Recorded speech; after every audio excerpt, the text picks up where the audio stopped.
Hi guys, welcome back. This is vlog number 2. අද අපි යන්නේ මුෂරිප් ඩවුන්ටවුන් එක බලන්න. මම දැන් ඉන්නේ මුෂරිප් ස්ටේෂන් එකේ. අපි ගිහිල්ලා බලමු ඇතුළට කොහොමද කියලා. මේක තමයි ලොකුම මෙට්‍රෝ ස්ටේෂන් එක. හරියට ලංකාවේ කොටුව, පිට කොටුව වගේ.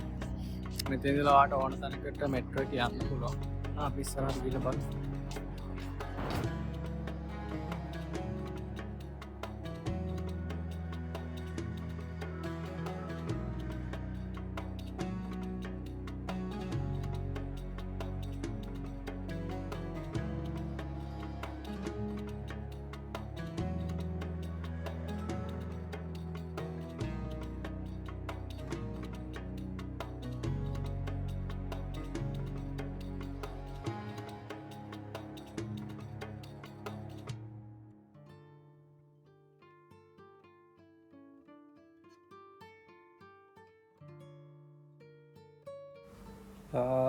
ඔන්න අපි දැන් උඩට ඇවිල්ලා ඉන්නේ guys.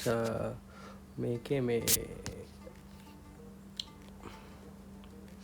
අපෝගාම තියෙන මේ වගේ view එකක් තමයි මේක ඇවිල්ලා මේ modern architectures වලින් හදපු මේ modern විදියට හදපු build up කරපු city එකක් කියන්නේ downtown එක පේන්නේ.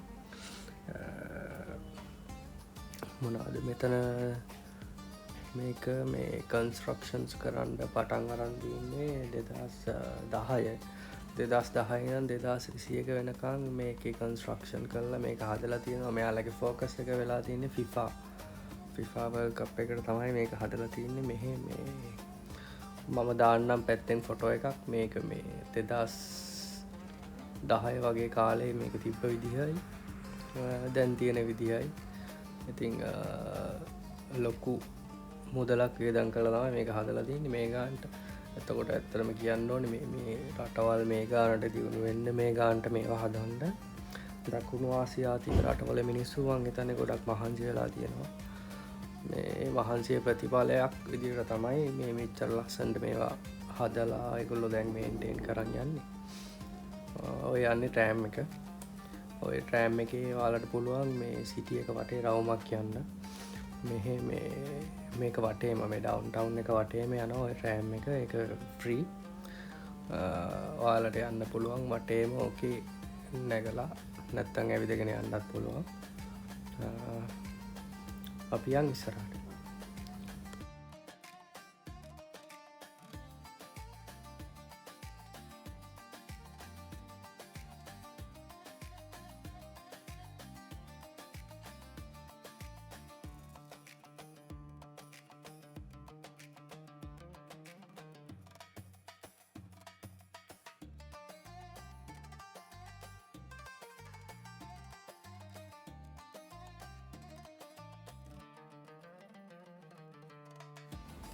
ඉතින් guys ඔහොම පල්ලෙහාට ඉස්සරහට ඇවිදගෙන ඉද්දි මෙන්න මේක හම්බ වෙනවා. මේක මුෂරිප් මෝ සිනමා.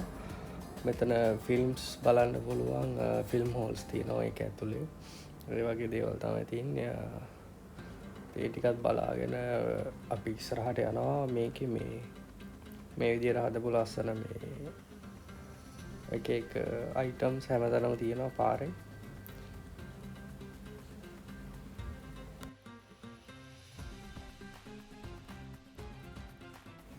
ඒ ටිකත් බලාගෙන මම හදන්නේ මේ මෙතනින් ට්‍රෑම් එකට නගින්න. ට්‍රෑම් එකට නැගලා යන්න තමයි හදන්නේ. මේක ඇතුළේ නම් වීඩියෝ කරන්න දෙන්නේ නැහැ. මේකේ වීඩියෝ කරන්න බෑ කියලා ගහලා තියෙනවා. මේකෙන් යන්න පුළුවන් මේක වටේ. දැන් ඔයාලට ඇවිදලා මහන්සි වුණාම ඔක යන්න පුළුවන්. ඉතින් ඊට පස්සේ මම බැස්සා ඉස්සරහා ස්ටේෂන් එකට. බැහැලා තව චුට්ටක් ඉස්සරහට ආවා. ඉස්සරහට එද්දි මෙන්න මේ වගේ තැනක් හම්බුණා guys. මේක මේ හදලා තියෙනවා නිකන් ෆවුන්ටන් එකක් වගේ පොඩි ලස්සන තැනක්. මම ඒක දැක්ක ඉඳලා කැප්චර් කරගන්න ඕන නිසාවේ එතනින් නිකන් වතුර වගේ එනවා. එහා පැත්තේ බංකුවක් දාලා තියෙන ඉඳන් ඉන්න මේ චුට්ටක් වෙලා අර රිලැක්ස් වෙන්න ඉඳන් ඉන්න හදලා තියෙන තැනක්. ඒකත් ලස්සනයි. අර ලස්සන නිසා මම කැප්චර් කරගන්න ආයෙ ආවා. ඒක තමයි ඔය තියෙන්නේ. එකත් බලන් ඉස්සරහට එද්දි guys මෙන්න මේ Lamborghini තිබ්බ පාරයයිනේ.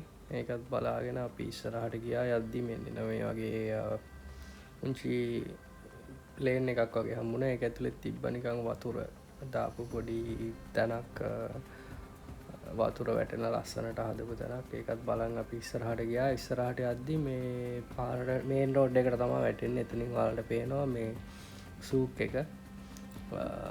සූක් එක ළඟයි එතනට. එහා පැත්තේ සූක් එක පේනවා. මේ සූක් එකත් බලන් මං ආවා.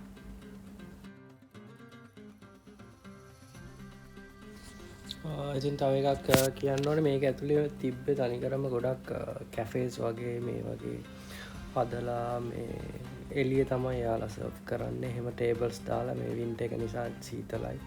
සීතල නිසා කට්ටිය අර එළියේ ඉඳලා එහෙම කරනවා.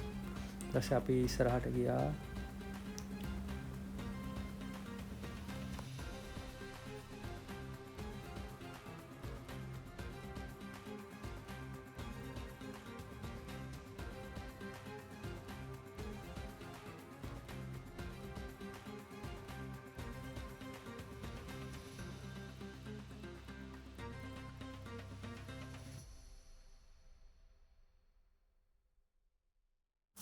ඊට පස්සේ තව ටිකක් ඉස්සරහට එද්දි ගායිස් හම්බුණා මෙන්න මේ වගේ මේ එළවලු පාත්තියක්. මේකේ තිබ්බා මේ වම්බටු, ගෝවා, තව එක එක જાති තිබ්බා. මේක මං හිතන්නේ මේ ප්‍රයිවට් කවුරු හරි මෙතන මේ වවන එකක් වැඩ කරන ඇද දන්නේ නැහැ. කොහොම හරි ලස්සනට ඇවිල්ලා තිබ්බා නියමෙට මේ ඔක්කොම ටික. මේ ටිකත් බලන් අපි උඩට ගියා. උඩට ගියාට පස්සේ මේ වගේ view එකක් තමයි තිබ්බේ. මෙතනින් එහා පැත්තේ ආයෙත් අර රෑම් එක යන පාරට වැටෙනවා.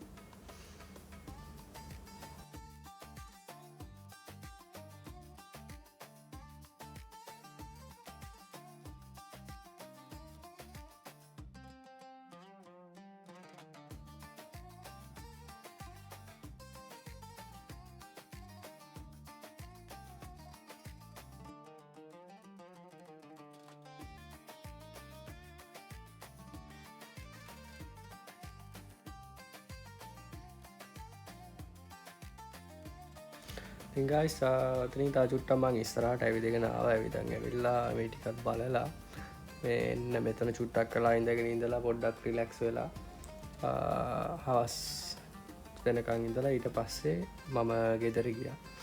අදට මේ ලොග් එක මෙතනින් ඉවරයි. අපි එහෙනම් තව දවසක අලුත් ලොග් එකකින් හම්බෙමු. Thank you for watching.